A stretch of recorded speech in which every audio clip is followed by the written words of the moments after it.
Leandro Agilda, bienvenido. Bueno, muchas gracias. Bueno, sí, lo venimos charlando desde hace ya un mes largo, todo como, Claro, aparte es una presión creciente, ¿no? A uno le llama la atención el nivel de despliegue, también lo venimos hablando, desde la cantidad de la flota que tienen, el portaaviones más importante del mundo, la cantidad de claro. tropas desplegadas. El portaaviones Gerald Ford, Sí. ¿no? Pero aparte, bueno, veníamos diciendo también, esto cada semana iba cambiando, ¿no? Aparecían despliegues en Trinidad y Tobago, en Grenada, bueno, obviamente en Puerto Rico, después en Panamá, que teóricamente no estaban operativos, pero que había ejercicios, después República Dominicana permitió el uso de bases aeronavales, entonces la presión se va incrementando, el tono de Trump es cada vez más Más desafiante, bélico. vamos a entrar directamente, vamos a Claro. hacer lo que tenemos que hacer, mandó ya cerrar el espacio aéreo venezolano, lo cual suma a este nivel de intromisión, Sí, sí, sí. de actuación, Es un nivel de locura. de imperio sin máscara ya, ¿no? Sí, sí, y desembosadamente. Vos cuando presentabas decías este imperio en decadencia, y son un poco señales de esto. ¿Por qué tiene que dejar de lado todas las máscaras y todos los mecanismos más o menos consensuados con las cuales funcionaba? Después, obviamente, siempre hay factores de poder que hacen que quienes son los más poderosos, los poderes, las potencias puedan operar por fuera de esos constreñimientos, pero operar tan abiertamente por fuera de esto es una señal de un grado de, no quiero decir desesperación, pero casi. Claro. Bueno, y también amenazó Colombia directamente. En este sentido, también todo lo que viene diciendo Petro está muy atinado, porque no solamente viene diciendo, bueno, esto no puede ser de esta manera y no hay ningún derecho a que se cierre el espacio aéreo de otro país. De hecho, Petro dijo Colombia no va a adherirse a esta situación, que tampoco obviamente puede entrarse como sea, atacarse a un país por cualquier tipo de situación excusa. Pero bueno, aparte se está amenazando directamente a Colombia también. Lo curioso también que en realidad es que hoy más visible, más brutal quizás que en otros momentos, pero es el mismo mecanismo de siempre, es cómo manufacturan toda esta historia, ¿no? Cómo generan todo una ficción respecto a Maduro como un capo narcotraficante y como que el Estado venezolano es un Estado del narcotráfico, Exacto. que eso supuestamente los habilitaría a ejercer de esa La manera. invasión. Lo cierto es que esto y los ataques y los asesinatos extrajudiciales que se están haciendo en el Caribe, donde donde hay misiles directamente contra lanchas que en muchos casos son de pescadores, que en ningún caso está comprobado quiénes son y por qué se los ataca de la manera que se los atacan, están generando, ya empiezan a generar algunas dificultades. Ahora llegó por el primer caso de un pescador asesinado de esta manera el 15 de septiembre en el Caribe, un pescador colombiano, ante la Comisión Interamericana de Derechos Humanos. El caso está promovido por el abogado de Petro. Pero también en Estados Unidos están empezando a haber escándalos por este tema. El secretario de Defensa, que ahora es de guerra, Pete Hegseth, está siendo acusado directamente de haber ordenado un segundo ataque en una de las los primeros misiles que se tiraron contra lanchas el 2 de septiembre, que hubo un segundo ataque, o sea, se tiró a una lancha y hubo 2 sobrevivientes que quedaron, se ven las filmaciones, agarrados a unos pedazos de madera, y el tipo ordenó tirarlos un misil estando en el estado en el que estaban. Al principio dijo esto es fake news, después tuvo que reconocer que existía esto, pero dijo bueno, yo no sabía nada, pero antes había dicho no, lo vimos todo en directo. Claro. Trump dijo, a mí no me pregunten, yo de esto no sé. No sabía nada. No, Trump se abrió, pero bueno, el ministro de Guerra parece que está complicándose. Se está complicando dentro del panorama político estadounidense. Es decir, el frente interno se está moviendo el avispero. Digamos, no a un nivel en que uno diga esto está en jaque, pero sí a un nivel en el cual esto pinta que no va a salir gratis como este exceso imperial pareciera que pudiera, ¿no? Claro. Como lo que quiere presentar Trump. Fíjate, la Deutsche Welle dice, ultimátum de Estados Unidos a Venezuela, pone a Colombia en la mira. Trump advierte a Maduro con un ultimátum que marca un punto sin retorno, más allá de que hayan hablado, los ataques contra el narcotráfico para Estados Unidos, ¿no? Podría afectar a Colombia. Estoy hablando de la Deutsche Welle, el canal oficial alemán. Pero Estados Unidos aún cuenta con su alianza estratégica en la región. Bien, ahora vuelvo a eso. Una cosita más sobre el panorama interno de Estados Unidos. Hay varios diputados y senadores, ¿no? de los dos partidos. Ahora están planteando, por ejemplo, hacer un bloqueo para que Trump debería pasar por el Congreso para declarar una guerra de estas características. Por cómo se está comportando, pareciera que él preferiría evitarlo y quizás apuntaría a eso. Esto de toda esta ficción sobre que es un cártel, que es narcoterrorista y que en realidad esto es ataques contra, casi como una cuestión de policía, ¿no? De contra terroristas y delincuentes. Creo que es algo que pretende evitar la legalidad que implicaría una invasión de un país soberano y el intento de atacar y derrocar el gobierno de un país. Pero en el Congreso estadounidense están buscando tratar de bloquear esto, exigiendo que pase por el Congreso y bloqueando la decisión. Pero también hay muchos legisladores de los dos partidos, exmilitares, ex servicios de inteligencia, etcétera, llamando abiertamente a funcionarios de defensa, a militares estadounidenses, a no responder a órdenes que violan derechos humanos, que violan la Constitución, básicamente. Para los estadounidenses es más importante la Constitución que los derechos humanos en abstracto. Pero no responder órdenes que violan la Constitución. Trump a estos... Bueno, Trump estaba violando bastante la Constitución. Por eso, ¿no? Internamente también internamente, hay acusaciones de violaciones de derechos humanos. La persecución contra los inmigrantes, esto de mandar fuerzas federales a California, a Illinois. Secuestros clandestinos y detenciones, desapariciones dentro de Estados Unidos. Es un fascista. Entonces, estos legisladores que aparte digo, son gente que viene de la corporación militar, pidiéndole a los propios militares estadounidenses que no cumplan con órdenes que violan la Constitución, Trump los puso en la mira, dijo que esto era sedición, o sea, traición a la patria serían nuestros términos, y que eso se penaba con la muerte. O sea, amenazó de muerte directamente a legisladores estadounidenses, algunos de los cuales ahora están incluso con seguridad, porque no saben qué puede disparar esta cuestión de Trump. Son más señales de esta dificultad en las cuales se ve en el imperio. Creo que no le va a pasar bien Trump en las elecciones del año que viene. Por cómo viene el escenario, es muy probable, complicado. Pero bueno, la política siempre es dinámica y se pueden generar escenarios de guerra, por ejemplo, ¿no? Que después terminan unificando a la población ante una amenaza externa, ante un problema externo. Claro. Estábamos diciendo de esta... Bueno, por ejemplo, France, France 24 se pregunta por qué tanta obsesión de Trump contra Venezuela. Bueno, acá está la explicación, ¿no? Sí, bueno, eso es una de las explicaciones. Otra, por supuesto, es el petróleo, que Venezuela tiene las reservas comprobadas, las mayores reservas comprobadas del mundo. Además, buena parte del refinamiento norteamericano de Texas se hace con el tipo de petróleo que tiene Venezuela y no con otros tipos de petróleo. O sea, es muy dependiente también que siga andando el sistema norteamericano del petróleo venezolano. Que es parte, supongo yo, de lo que están negociando tras bastidores. Es verdad, como decías vos, no se deja de negociar nunca por atrás, claro. Pero Trump juega fuerte. Después está Corina Machado, ahora sacó un manifiesto por la libertad escrito en inglés, lo publicó. Corina Machado. Corina Machado tendría que estar presa como lo estuvo Leopoldo López, porque Corina Machado viene golpeando, asolando a Venezuela desde el año 2002, esto hay que decirlo.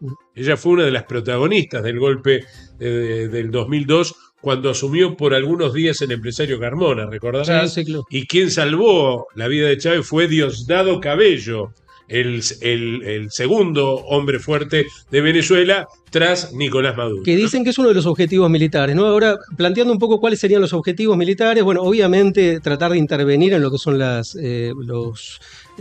producción de petróleo sería vital para Estados Unidos. No pueden hacer una invasión y mucho menos sostenerla en el tiempo. Básicamente a lo que aspiran es a derrumbar al gobierno, a partir al ejército, a lograr desde infiltración hasta subversión interna, por decir así, apoyarla, destruir infraestructura y eventualmente asesinar responsables, líderes políticos y militares. Diosdado Cabello es obviamente uno de los objetivos. Ahora, respecto a esta dificultad para... Te quería decir un ratito que el otro día hablamos con Carola Chávez, una diputada del Partido Socialista Único de Venezuela, que decía que se está produciendo algo muy interesante en Venezuela. Por primera vez después de muchos años, ante estas amenazas permanentes de Trump, hay como una cohesión entre los chavistas y los no chavistas. Es decir, hay una conciencia de todo el pueblo de Venezuela que hay que defender la soberanía del país. Esto lo dice Carola Chávez, que justamente vive muy cerca del Caribe, en la Isla Margarita, es diputada por la Isla Margarita, Carola, así que conoce muy bien el tema, y dice, nosotros estamos tranquilos, a nosotros no nos hacen nada las amenazas de Trump.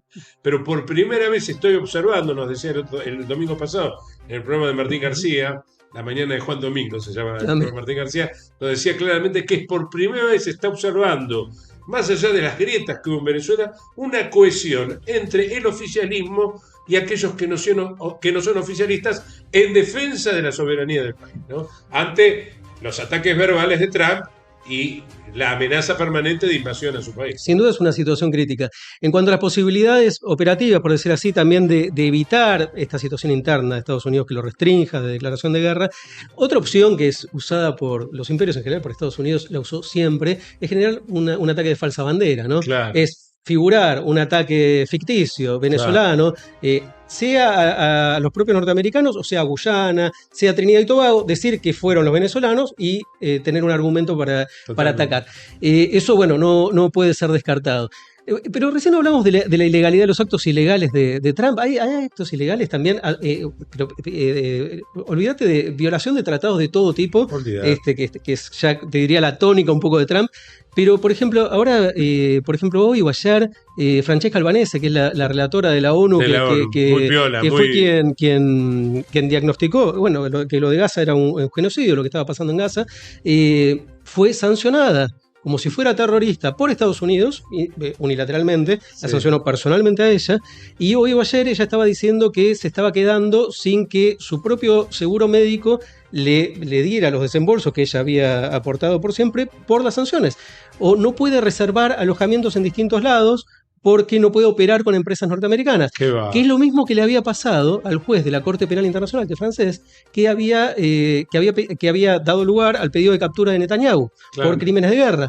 Le pasa lo mismo, no puede operar con bancos norteamericanos, no puede operar con empresas norteamericanas. Es tremendo, la están coaccionando. No puede usar prácticamente empresas de internet. Es como que queda totalmente limitado. Aislado. Y están pidiendo, por lo menos los de la Corte. Ahí está faltando el respeto, está atropellando el derecho internacional. Pero es lo que está pasando a todo nivel. Ahora, atento que Mandami, el alcalde electo de New York, acaba de decir hace algunas horas que si Netanyahu llega a pisar la ciudad de Nueva York, va a ser detenido porque justamente está juzgado por la Corte Penal Internacional de Roma.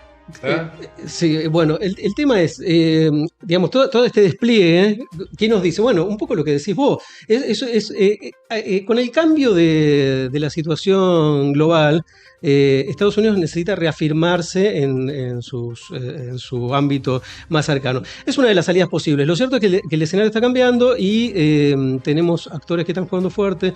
La defensa rusa en Ucrania es uno de los factores. La defensa de China, a quien no pudo torcerle el brazo a Estados Unidos en la guerra comercial, es otro de los factores. Y eso ya va dibujando otro panorama. Es otro panorama bastante complejo y que están haciendo, que está por verse, ¿no? Claro. Justo hoy estaba visitando, ayer, Macron, China. Sí, ahora vamos a hablar de eso, la visita de Macron a Xi Jinping. Putin estuvo visitando la India y son dos movimientos que vistos en conjunto son muy interesantes en su combinación. Son dos tácticas ajedrecísticas, sí. en el tablero mundial. Todos operando sobre todo. Sí. Y Putin advirtiendo a la Unión Europea que no la sigan jodiendo a Rusia. Porque Rusia de ninguna manera está amenazando al continente europeo, porque en síntesis el continente europeo está llevando a Ucrania a continuar la guerra, cuando ya está totalmente perdida. Europa está, bueno, otro día lo charlamos mejor, pero la estrategia que siguió, al principio no quería entrar en la guerra de Ucrania, la empuja a Estados Unidos a esa situación, a comprometerse en esa situación, por supuesto, pero ellos se comprometieron con eso. Otro día podemos charlar un poco más. La semana pasada estuvimos hablando un poco, quienes quieran ver el clip de eso. Pero bien, entonces la situación de Venezuela está abierta. Como decíamos, Petro está muy afilado muy encendido, Petro. Y muy justo en lo que dice. Y muy justo en lo que dice, y además con datos, y siendo aplaudido por gran parte de la sociedad colombiana. Un presidente que el año que viene termina su mandato el 7 de agosto. Le quedan pocos meses a Petro como presidente de Colombia. También salió, obviamente, con el argumento de que Sudamérica es zona de paz, a defender contra la intervención norteamericana, Lula, claro. Que también tiene que renovar el año próximo. Maduro el otro día agradeció de manera muy contundente el apoyo que recibió del Papa León XIV, También. que también le advirtió a Trump que parara con esas amenazas, el apoyo de Gustavo Petro y el apoyo de Lula da Silva, ¿no? Digo, es interesante que haya agradecido Maduro a Lula, luego que Lula haya pedido cuando ganó Maduro por las actas, ¿no? Tanto Lula como Petro, e incluso Petro ahora mismo hace poco dijo, yo puedo no estar de acuerdo con la situación política en Venezuela, pero eso no tiene nada que ver con el permitir que una potencia extranjera se esté metiendo en territorio, como decíamos, gran colombiano. Que está tocando la Gran Colombia, ¿no? Porque te dice claramente Petro, si bien Bolívar fue venezolano, murió en Colombia. ¿Está? Es así la historia. Es así la historia. No es relato, es historia. Bueno, vamos a hablar de Macron. ¿Qué hizo Macron en China? ¿Qué hizo Macron en China? Bueno, en realidad es bastante protocolar, pero es una señal de un cambio de orientación, un cambio de enfoque posible de Europa, que está, como decíamos recién, muy jugados, bueno, en principio contra Rusia. Hay una psicosis, lo hablábamos la semana pasada, hay una psicosis en Europa que atraviesa todo el espectro político, respecto a que Rusia quiere invadir Europa y va a invadir Europa y que hay que armarse para eso, y están de paso liquidando todo lo que quedaba del estado de bienestar en función de armarse contra Rusia. Esto obviamente tiene que ver también con que Estados Unidos se retira del apoyo financiero que estaba dando a la Organización del Tratado del Atlántico Norte. Tienen que hacerse cargo, y en el primer gobierno de Trump había intentado eso y no le habían dado mucha bolilla. En no les quedó otra que seguirle el juego. Europa no está pudiendo permitirse políticamente una salida de la situación ucraniana, que es lo que están negociando Estados Unidos y Rusia. Claro. De hecho, Witkoff, que es el enviado especial de Trump, está en Moscú, o estos días estuvo en Moscú negociando directamente. También estuvo el canciller chino en Moscú. Teóricamente no se vieron los tres juntos, pero ahí Lavrov, el canciller ruso, seguramente estuvo triangulando algún tipo de acuerdo. El tema de justamente es el alto fuego en Ucrania, entre Macron y Xi, y naturalmente el acuerdo comercial entre los dos países, ¿no? El tema es, por un lado, desde el aspecto político y militar, por decir de alguna manera, o el aspecto militar de lo político, Macron está tratando de ir a arrastrar allí un poco hacia Europa y un poco alejándolo de Rusia. El juego de Europa es muy... desarrolló muchísimo su economía en conjunto con China en las últimas décadas, igual que buena parte del mundo, y el tema del conflicto comercial que planteó como estrategia Trump de llevar la guerra comercial contra China también la perjudicó a Europa. Europa se vio perjudicada por todos lados, por eso digo que también termina eligiendo la propia Europa seguir en esa vía. Es una vía que va hacia un suicidio, se está suicidando Europa, se está suicidando políticamente, económicamente y eventualmente militarmente también. Pero hay algunos integrantes que no son tontos, como Víctor Orbán, que es otro fascista, y que hace poco anunció que va a ir a visitar a Putin. Sí, se vio. Hay varios ahí que están jugando de una manera más inteligente, no necesariamente por alineamiento, sino por tratar de ver cuáles son los intereses de Europa reales. Claro. Porque, por un lado, como decíamos recién, se meten en la aventura militar de Ucrania y quedan en una situación ahora en la cual no pueden dar marcha atrás, porque cualquier marcha atrás sería una declaración de que Europa está derrotada, así lo perciben ellos, políticamente. Europa está derrotada, la libertad está derrotada y los rusos se vienen contra el continente, etc. Eso por un lado. Y económicamente también quedaron atados en el medio del juego entre China y Estados Unidos, quedaron sancionando a China, o haciéndose eco, o respetando, o jugando con las sanciones que Estados Unidos le ponía a China, y quedaron fuera de su complementariedad económica natural con China, y de todo lo que se había trabajado durante tantos años.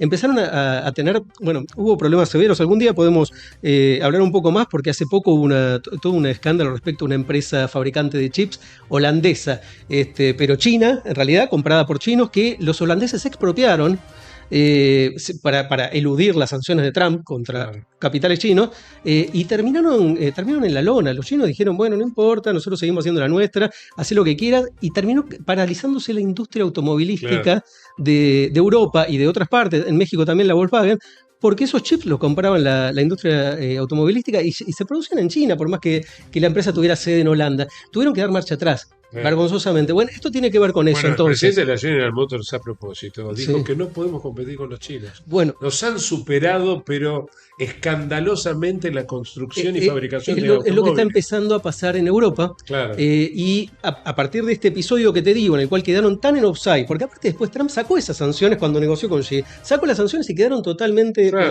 culo al norte. Entonces, empezaron a decir primero esto: bueno, tenemos que reconocer que tenemos que nosotros.